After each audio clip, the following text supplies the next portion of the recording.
자, 반갑습니다. 국수홍 강사입니다. 자, 오늘 화면을 한번 본부지기 한번 바꿔봤습니다.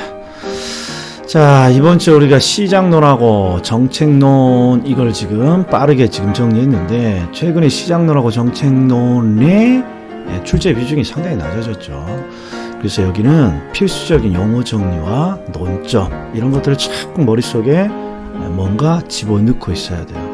그리고 나서 우리는 어디에 시간과 노력을 투자하는 겁니까? 투자론부터 투자해야죠. 투자론부터.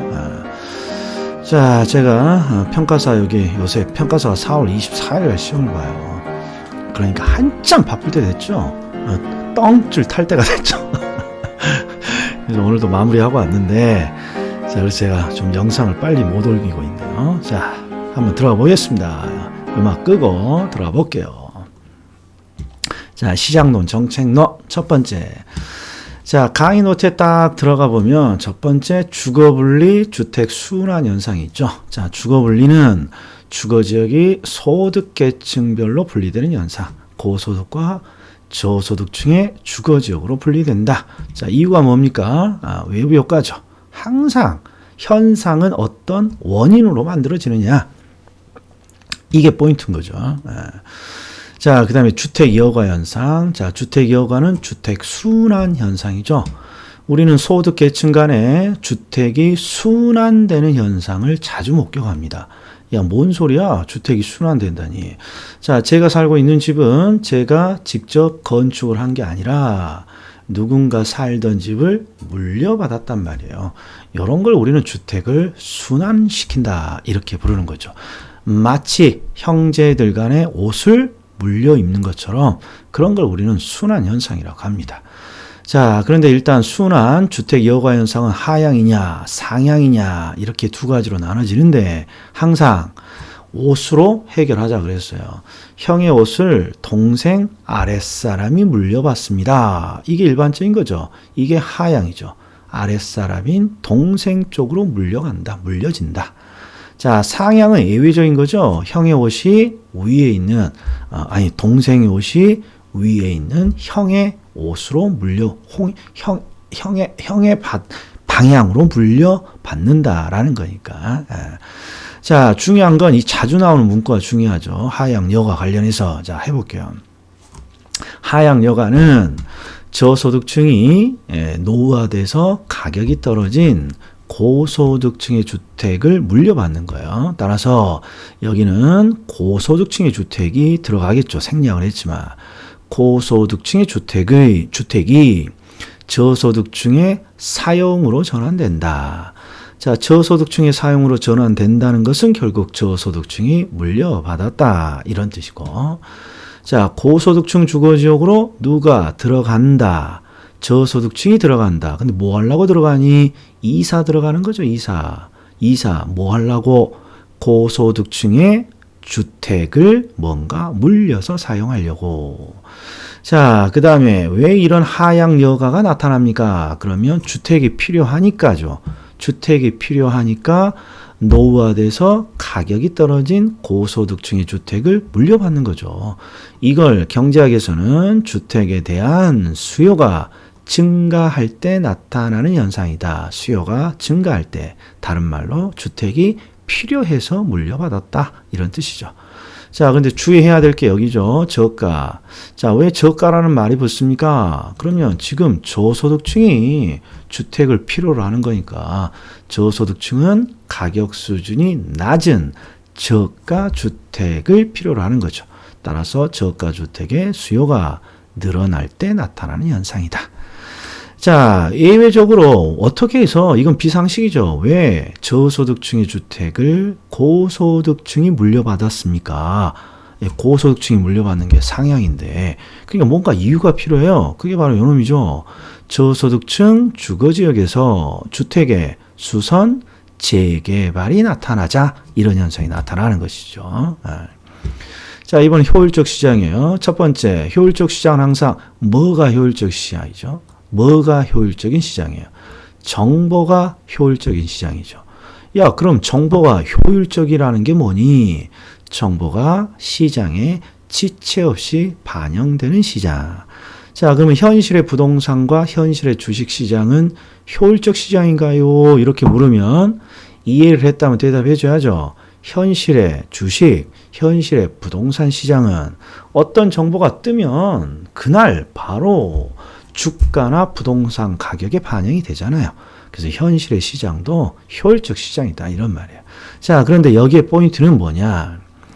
우리가 정상 이윤은 언제든지 획득할 수 있는데 효율적 시장에서 우리가 정보를 분석하는 이유는 정상 이윤을 초과하는 초과 이윤을 획득하고자 하는 거죠. 초과 이윤을 획득하고자 하는 거죠. 즉 대박을 얻고자 정보를 분석한다. 그러면 대박을 얻을 수 있는 두 가지 궁합이 뭡니까? 그러면 약성 시장에서 기본적 분석을 할 때고 준강성에서 내부 정보를 획득할 때요. 그래서 암기 코드가 이거 있죠. 아프면 약이 기본입니다. 기본입니다. 준 니은자 나오면 내부 정보 니은자가 나와야만 초과 이윤을 획득할 수 있습니다. 이렇게 되는 거죠. 그리고 강성 시장은 항상 가운데 볼 필요 없다 했어요. 강성은 강한 놈이니까 이길 수 없죠. 그래서 초과 이윤은 획득할 수 없는 것이죠. 자, 그러면 지문을 보자고요. 뭔지 모르지만 효율적 시장인데 과거의 추세적 정보뿐만 아니라 현재 새로 공표된 정보까지 지체 없이 반영됩니다. 그러면 무슨 시장이에요? 현재 정보까지 반영됐으니까. 아, 중강성 시장이군요. 중강성. 자, 그 다음에 2번 주의하셔야 돼. 현재 가치에 대한 과거의 정보가 지체 없이 반영된다. 여기에 포인트는 과거의 정보가 지체 없이 반영되니까 약성이에요. 약성. 야, 여기 현재라는 말이 있잖아. 아니에요. 얘를 수식하는 용어일 뿐이죠. 수식하는 용어. 현재 가치에 대한 이게 중요한 게 아니라 과거의 정보가 지체 없이 반영되는 것이죠. 그러니까 약성 시장이라고 해야죠. 현재가 있다고 중강성이라고 하면 안 된다. 자, 그 다음에 준강성 시장이에요. 그러면 니은자니까 무슨 정보가 나와야 돼요? 궁합은 내부 정보가 나와야죠. 그런데 기술적 정보니까 궁합이 맞지 않죠. 그러면 반드시 뒤쪽은 초과 이윤을 얻을 수 없다. 이렇게 나와야죠. 중강성 시장이고 내부 정보가 나오면 뒤쪽이 초과 이윤을 얻을 수 있다. 이렇게 나와야 되는데 중강성이고 기술이니까 궁합이 안 맞아요. 따라서 초과 이윤을 얻을 수 없다. 이렇게 가야죠. 자, 중강성 시장이에요. 중강성. 공식적으로 이용 가능한 정보를 기초로 한 기본적 구조. 내부 정보가 궁합인데 궁합이 맞지 않아요. 그러면 뒤쪽이 뭐라고 나와야 돼요? 초과 이윤을 얻을 수 없다. 이렇게 나와야죠. 자, 강성시장, 자, 부동산 시장의 경우 강성시장이 나오면 가운데 볼 필요도 없어요. 항상 뒤가 초과 이윤을 얻을 수 없다. 이렇게 나와야겠죠. 자, 할당 효율적 시장은 딱 요거 하나만 기억하자 그랬어요. 부동산 시장은 불안전하더라도 할당 효율적 시장이 될 수 있다. 자, 경기 변동. 주기는 항상 길고요. 길고 진폭은 저점과 정점의 차이. 저점과 정점의 차이는 항상 크다. 그리고 순환 국면은 불규칙적이고 불명확합니다. 말이 안 되네요. 요게 불명확하고 불규칙적이다. 이렇게 하는 게 맞겠네요. 자, 그리고 우리가 항상 암기해야 될 게 이거죠. 수축기가 나오면 매 수자 중시고 시옷이 있으니까 상한선이죠. 그 다음에 확장기가 나오면 시옷이 없으니까 매도자고 히읗 확장기는 히읗이니까 하한선이고. 자, 중요한 포인트는 여기죠. 우리 수축기는 매 수자 중시고 확장기는 매 도자 중시인데 이게 뭔 소리입니까? 자, 수축기는 수축기는 항상 가격이 이렇게 뚝 떨어지는 시기니까 누가 거래를 주저하더라. 매수자가 거래를 주저합니다. 따라서 거래를 하나라도 성사시키기 위해서는 매수자를 잘 관리해야 됩니다. 이 매수자 중시죠. 매도자 중시 시장이라는 건 매도자가 거래를 주저하는 시장이니까 매도자를 잘 관리해야 된다는 거고, 수축기는 시옷 상한선, 확장기는 히읗 하한선, 이렇게 암기하는 것이죠. 그 다음에 거미지 모형, 이건 우리가 꼭 암기해야 될 게 있어요. 거미지 모형은 농산물 가격의 폭등과 폭락을 설명하는 이론인데, 가격이라는 건 항상 소비자와 공급자가 함께 만드는 거예요. 그런데 뭔지 모르지만 가격이 뭔가 폭등과 폭락, 비정상적인 형태를 보인다. 그럼 둘 중에 하나가 잘못한 거예요. 소비자나 공급자나. 근데 HKL은 누구를 바보라고 생각하는 거죠. 공급자들이 뭔가 잘못된 행동을 하고 있다는 거죠. 그 이유가 공급의 장기성을 깜빡 잊고 있더라, 이거였죠. 그래서 HKL 모형에서 항상 수렴형이 되기 위해서, 수렴형이란 건 폭등과 폭락이 사라지고 안정된 하나의 가격을 갖는 거죠.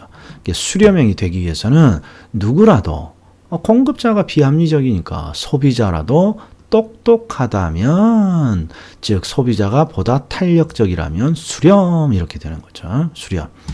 그리고 항상 탄력적입니다. 그러면 기울기가 완만한 거죠. 기울기가 완만한 거.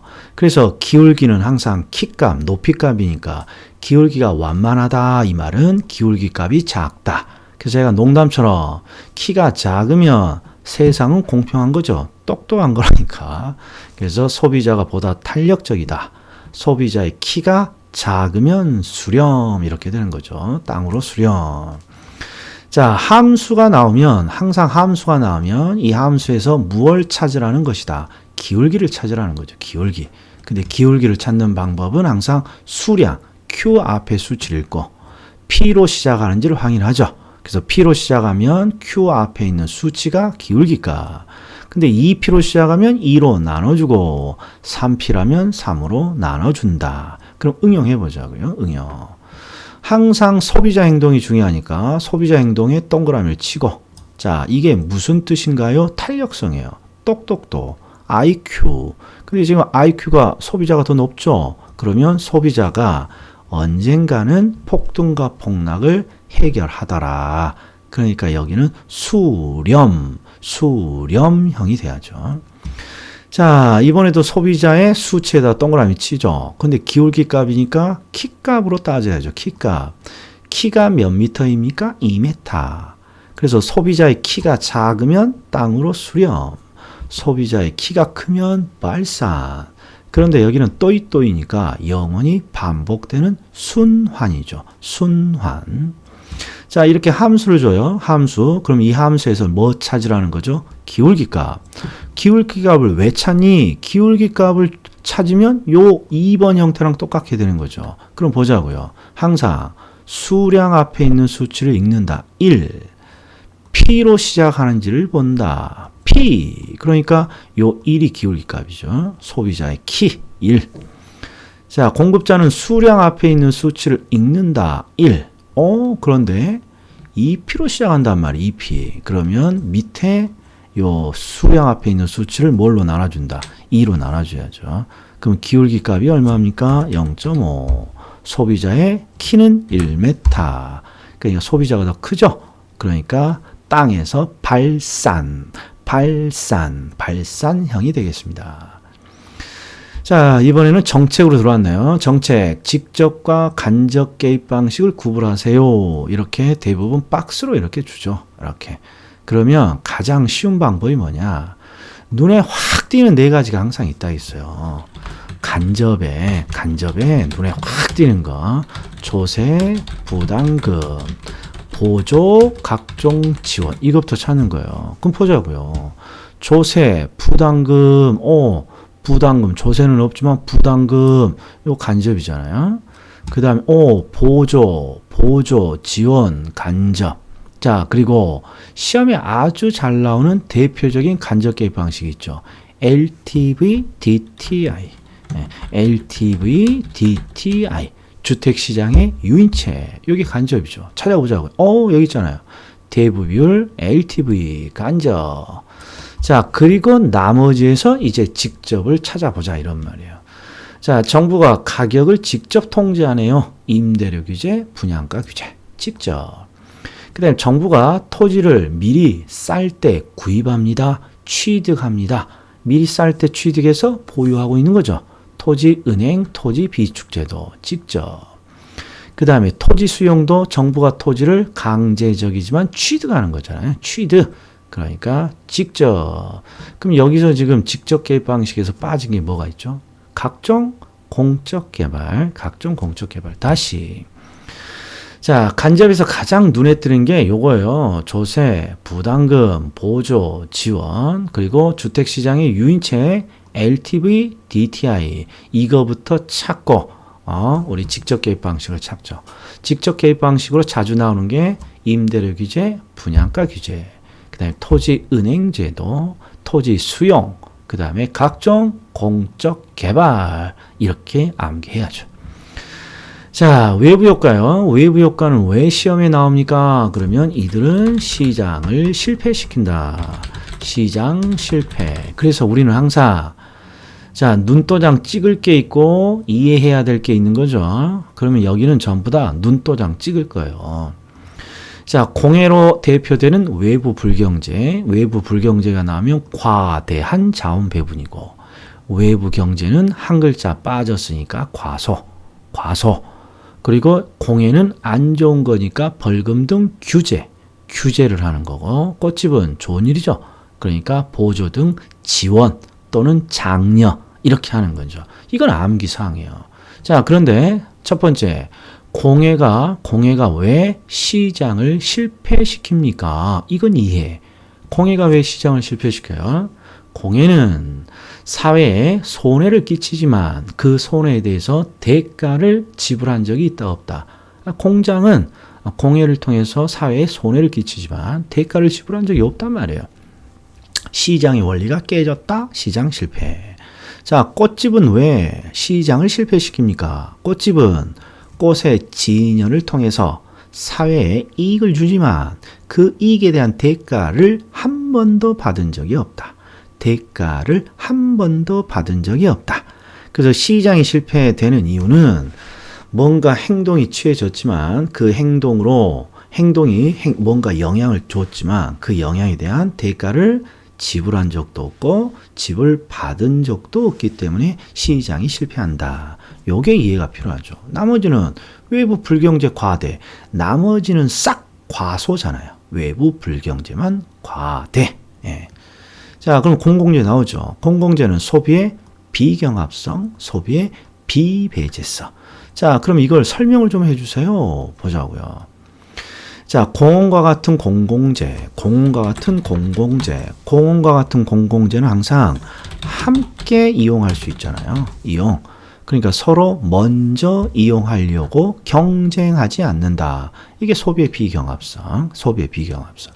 자, 그리고 일반적으로 공원은 국민들의 세금으로 뭔가 건설을 하는데 여기 갑자기 누가 지나간다? 외국인 스미스 씨가 지나가요. 자, 외국인은 우리나라에서 세금을 낸 적이 없으니까 이 공원을 만드는데 비용을 한 푼도 댄 적이 없지만 공원을 이용할 수 있더라 없더라? 이용할 수 있다는 거죠. 그래서 소비의 비배제성이라는 건 대가 또는 비용을 지불하지 않는 사람도 공공재의 소비에서 배제되지 않는다. 공공재 소비에서 배제되지 않는다는 건 소비를 할 수 있다. 그러니까 결국 대가를 지불하지 않아도 소비를 할 수 있다. 그래서 뭐가 탄생한다. 무임승차자들이 탄생하는 것이죠. 자, 그럼 보자고요. 자, 끝났네. 무임승차자가 탄생하고 무임 보는 순간 시장 실패잖아요. 승차를 하면서 타지 않아. 돈을 내지 않아. 그 다음에 임대주택 3종 세트. 자, 임대료 규제. 임대료 규제는 시장의 균형 임대료보다 낮게 낮게 임대료를 통제하는 것이죠. 낮게 임대료를 통제해요. 그러면 일단 임대료가 낮아졌으니까 임차인들은 뭐라 그럽니까? 물건의 가격이 낮아졌으니까 더 사고 싶습니다. 더 사고 싶습니다. 이걸 뭐라 그런다? 초과 수요라고 하죠. 수요가 넘쳐난다는 건 더 사고 싶습니다. 이유는 임대료가 낮아졌잖아. 가격이 낮아졌잖아. 이렇게 해석을 해줘야죠.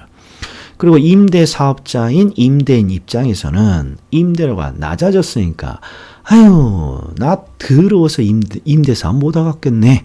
임대사업 못 하겠습니다. 그래서 물량을 감소시킨다. 물량을 감소시킨다. 이렇게 되는 것이죠.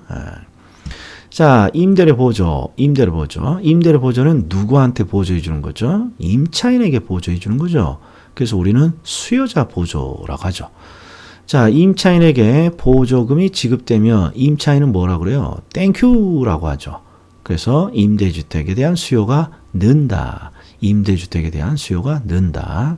자, 누군가가 물건을 소비합니다. 그러면 자연스럽게 소비된 물건만큼 공급도 늘어나는 거예요. 그래서 항상 임차인에게 보조를 해주면 임대주택에 대한 수요가 늘어나고 수요가 늘어나면 소비된 것만큼 반드시 공급이 늘어난다. 이렇게. 그래서 임대료 규제는 물량이 감소하지만 임대료 보조는 공급이 증가하는 것이죠. 이게 함정인 거죠. 자, 우리나라 조세 한번 넣어볼까요? 자, 이건 상식을 좀 가지고 있어야 됩니다. 자, 취득을 합니다. 그럼 뭘 해야죠? 취득세를 내야죠. 그리고 보유합니다. 그러면 재산세가 날라오죠. 재산세가 날라오죠. 자, 그런 다음에 처분합니다. 그러면 양도소득이었죠. 양도를 통한 소득. 이 양도 소득에 대해서 세금이 부과돼야죠. 기본적으로 우리나라에서 부동산과 관련된 조세는 취득할 때 내는 취득세, 보유할 때 내는 재산세, 그 다음에 처분을 통해서 얻는 양도소득에 대한 세금. 자, 그런데 자, 종합부동산세라는 게 새롭게 등장하죠. 자, 재산을 일정 수준 이상 갖고 있습니다. 그러면 더 보유세를 부과하기 위해서 종합부동산세를 부과하죠. 자, 그래서 이 네 가지가 가장 기본적인 부동산과 관련된 세금이에요. 근데 이 네 가지 중에 국세입니까? 지방세입니까? 구분하라 그러면 뭐 암기할 거 있어요. 지방세는 세 글자니까 세 글자짜리가 다 지방세예요. 나머지는 국세고 취득세, 재산세, 지방세인 거죠. 자, 근데 주의할 게 있어요. 가끔씩 상속세와 증여세가 나온다. 그러면 기본적으로 상속과 증여세는 우리가 항상 누군가가 상속세를 내요. 그러면 배 아파한다고 했어요. 뭔가 축하해 준다고 그랬어요. 배 아프다니까. 자, 상속과 증여는 그렇죠. 어떻게 보면 아무런 노력 없이 얻는 이득이에요. 그래서 이런 데는 조세를 왕창 부과하는 조세 정의가 필요해요. 그래서 일반적으로 조세 정의, 그 다음에 우리 배가 아프다 또는 세금이 많다. 그러면 대부분 국세예요. 국세. 그래서 상속과 증여는 국세죠. 얘는 부동산과 직접 관련이 있는 세금은 아니에요. 그래서 이런 거죠. 누군가 상속을 받았어요. 그러면 상속을 받은 사람은 당연히 상속세를 내는 거예요. 근데 이 상속으로 부동산을 받았습니다. 그러면 별도로 부동산 취득세를 또 내는 거고. 그러니까 이게 직접 부동산과 관련되어 있지는 않죠. 증여도 마찬가지고요. 그래서 가장 중요한 건 요 네 가지죠. 취득세, 재산세, 종부세, 양도소득세. 자, 그 다음에 부동산 학에서는 뭐라고 설명을 합니까? 그러면 이거죠. 항상 누군가에게 조세가 부과되면 어떻게든지 조세 부담을 전가시키려고 한단 말이에요. 그리고 조세를 전가시키면 상대방과 함께 부담한단 말이에요. 그래서 누가 더 많이 부담합니까? 그러면 딱 하나, 보다 비탄력, 보다 안 똑똑한 상대방이, 보다 많이 부담합니다. 이렇게 되어 있는 거죠. 보다 비탄력적인 상대방이 보다 많이 부담한다. 자, 양도소득세가 나오면 동결효과가 나오죠. 동결효과. 자, 가격이 오른 주택의 소유자가 아유 지금 팔면 양도소득세가 너무 많이 나올 것 같다. 그래서 양도소득세를 납부하지 않기 위해서 주택의 처분을 연기하거나 포기하는 현상, 즉 거래를 하지 않는 현상이 동결효과죠. 자, 동결효과가 나오면 항상 중요한 포인트가 뭡니까? 시장에 나왔던 매물이 줄죠. 즉 공급이 감소하면서 주택의 가격은 상승할 수 있다. 그래서 항상 동결효과 나오면 동상효과라고 그랬죠. 아이고 추워라. 동상. 자, 헨리 아저씨, 미국의 학자 헨리 조지는 토지 단일세를 주장했죠. 토지 단일세. 자, 미국의 헨리 조지는 이런 생각을 했어요. 자, 이 소득 격차와 빈부 격차를 만들어내는 가장 중요한 원인이 뭐냐? 이건 부동산을 갖고 있느냐, 갖고 있지 않느냐. 여기서는 이제 대표적인 게 토지겠죠. 토지를 갖고 있느냐, 갖고 있지 않느냐. 그래서 정의를 실현하기 위해서 부동산과 관련된 토지에 대한 보유세만을 딱 남겨놓고 나머지 조세는 철폐합시다. 이게 토지 단일세. 토지만 단일한 세금으로 부과합시다. 토지 단일세. 이렇게 되는 것이죠. 자, 그럼 이제 기출을 한번 보죠. 자, 26회. 자, 경기 변동이에요. 자, 1번 부동산 시장은 일반 경기와 같이 회복 상향 확장기, 후퇴 하향 수축기, 회복 상향 후퇴 하향 네 가지 국면이 있고 이거 위에 무엇이 있다? 안정시장이라는 국면이 있습니다. 안정시장은 경기를 타지 않는 시장. 우리나라로 치면 학군이 좋은 지역의 소형 아파트, 역세권의 소형 점포 이런 애들은 경기를 거의 타지 않죠. 이런 걸 안정시장이라 하는 거죠. 근데 부동산 경기 변동을 확인할 수 있는 지표가 뭐가 있느냐? 이게 측정 지표, 확인 지표예요. 그러면 가장 기본적인 게 얼마가 건축됩니까? 얼마가 건축됩니까? 얼마가 거래되나요? 얼마가 거래되나요? 건축량, 거래량. 이게 기본적인 두 가지죠. 그 다음에 여기 진폭이 딱 보이네요. 진폭은 항상 커야죠. 주기는 길고, 진폭은 크고, 순환의 국면은 불명확하고 불규칙적입니다. 이렇게. 그 다음에 순환적 변동, 계절적 변동, 무작위적 변동 등의 모습이 나타나기도 한다. 이 말은 경기 변동은 다양한 형태로 나타난다. 이렇게. 여기 나왔어요. 5번 질문을 보면 이게 딱 보여야 돼요. 이게 하한선이냐 상한선이냐. 그러면 상향 국면은 확장기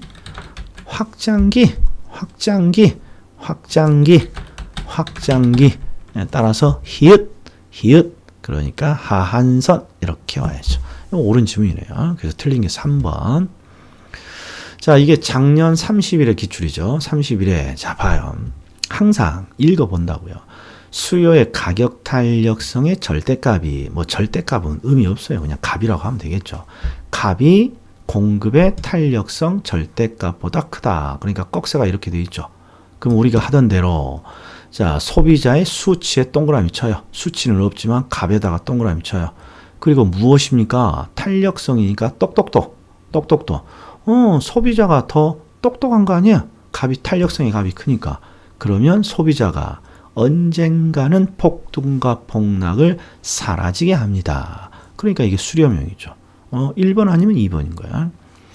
자, 두 번째는 수요 곡선 기울기의 절대값이 또 크다라고 돼 있어요.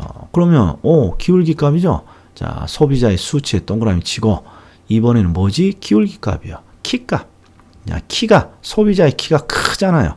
소비자의 키가 크면 땅에서 발산. 그래서 정답은 2번. 이렇게 되겠습니다.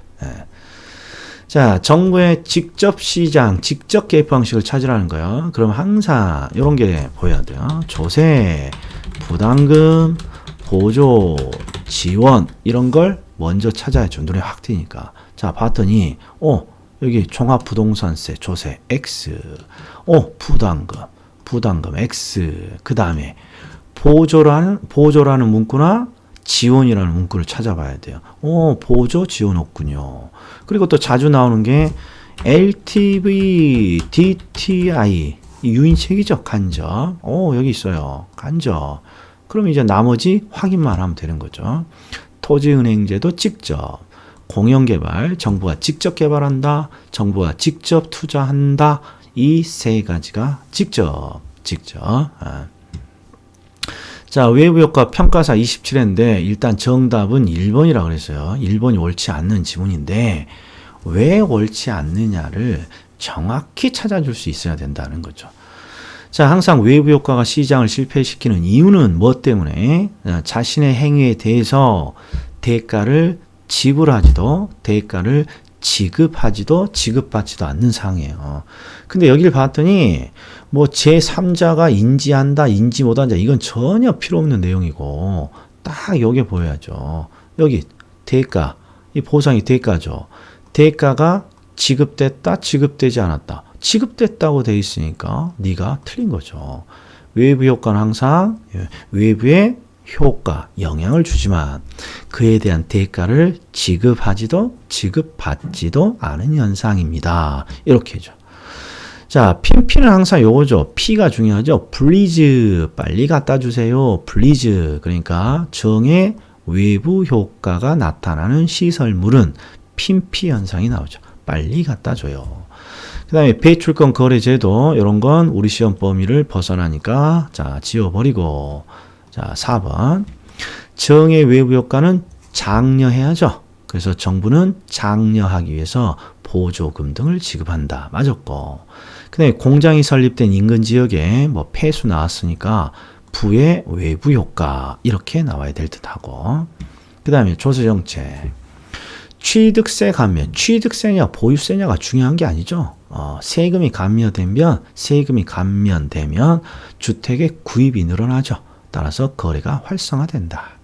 자, 그 다음에 상속증여. 상속증여는 배 아픈 세금이죠. 국세고. 자, 요건 살짝 논란이 있다고 그랬어요. 이의신청을 받아들이지 않았지만. 취득과 관련되어 있는 조세지. 취득 단계에 부과되는 조세. 이건 조금 애매모호해요. 아무튼 취득과 관련은 되어 있다. 왜? 증여로 취득했으면 증여세를 내야 되니까. 증여로 취득할 수도 있는 거니까요. 그 다음에 양도소득세가 나오면 동결효과가 나오죠. 동결효과는 양도소득세를 납부하지 않기 위해서 매각을 뒤로 미룬다. 자, 종부세는 부동산과 관련된 세금이 맞고, 자, 세 글자가 아니니까 국세고, 보유 단계에 부과하는 조세고. 자, 재산세는 세 글자니까 지방세고, 취득이 아니죠. 여기 틀렸네요. 보유 단계에 부과하는 세금입니다. 자, 마지막 문제. 토지비축제도. 토지은행제도, 요 놈이죠. 일단 직접 개입 방식으로 시험에 잘 나오는 거고. 그리고 토지비축제도는 공공토지 비축에 관한 법령에 의해서 자, 지방자치단체가 관리하는 게 아니라 토지주택공사의 개정, 한국토지주택공사가 관리한다. 정확히는 토지공사의 업무로 되어 있습니다. 자, 여기까지입니다. 여기까지요. 자, 다음에 뵙겠습니다.